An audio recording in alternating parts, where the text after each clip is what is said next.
What if one of the most neurologically healing forms of prayer isn't praise, but lament? Today we're going to explore how telling God the truth about your pain may actually regulate your nervous system and renew your soul. Stay tuned.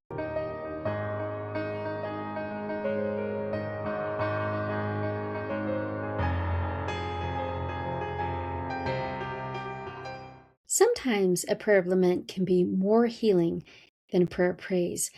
Many Christians avoid lament because it feels negative or faithless or unspiritual. But Scripture is saturated with it, and neuroscience suggests lament may be regulating to our nervous system and healing to our spirits. So, what is a prayer of lament? Lament is an honest expression of grief, confusion, anger, or sorrow before the Lord. It's found throughout Scripture. We see it all over the Psalms. In fact, about 1/3 of the Psalms are prayers of lament.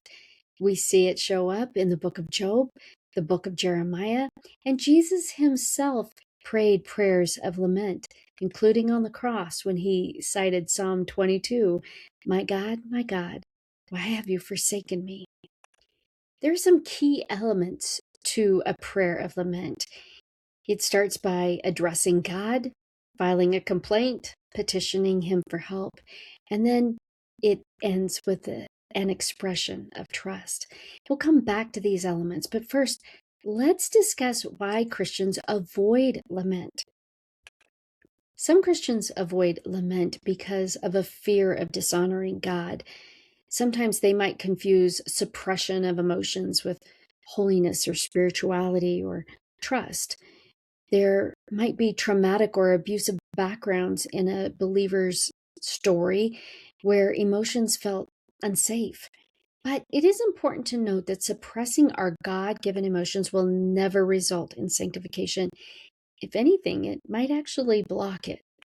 Here's what happens in the brain when we suppress emotion. The amygdala, the emotional center of the brain, becomes upregulated, and that generally will trigger fight or flight responses.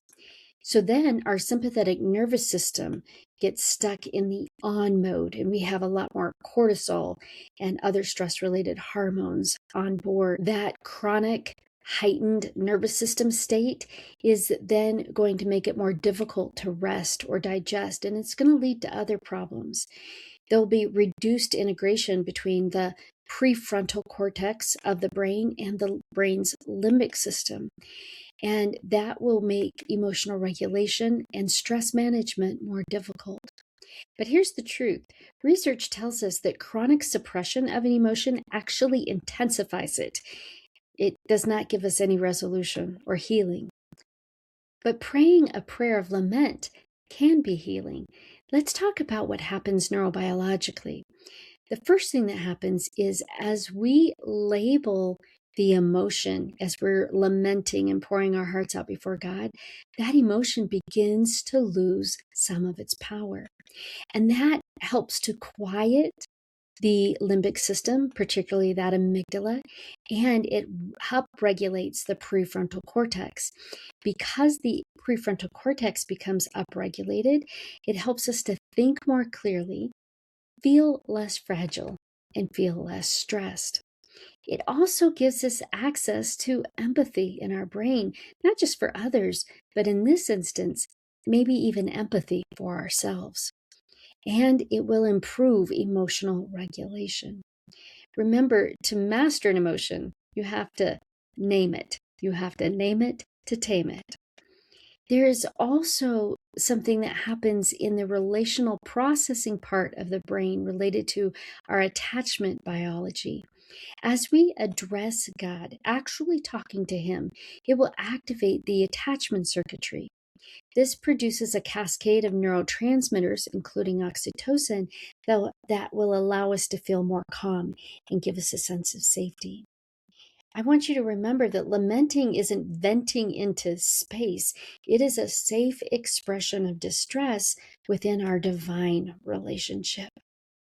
And the process of this narrative pouring our stories, our hearts out before the Lord helps to foster healthy integration within the brain. So, for example, we see improved what we would call hippocampal engagement. The hippocampus, remember, is the center of the brain for memory and learning and where we contrive meaning.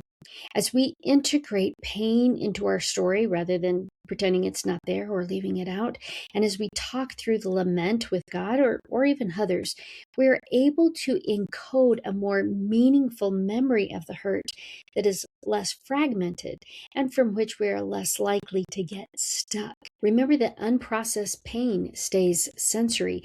Because the prayer of lament gives us a place to process that pain in a way that is linguistic and relational, it doesn't stay trapped in the body and it is less isolating. And to be relational is at the very heart of what it means to be an image bearer. We are created in the image of a relational God.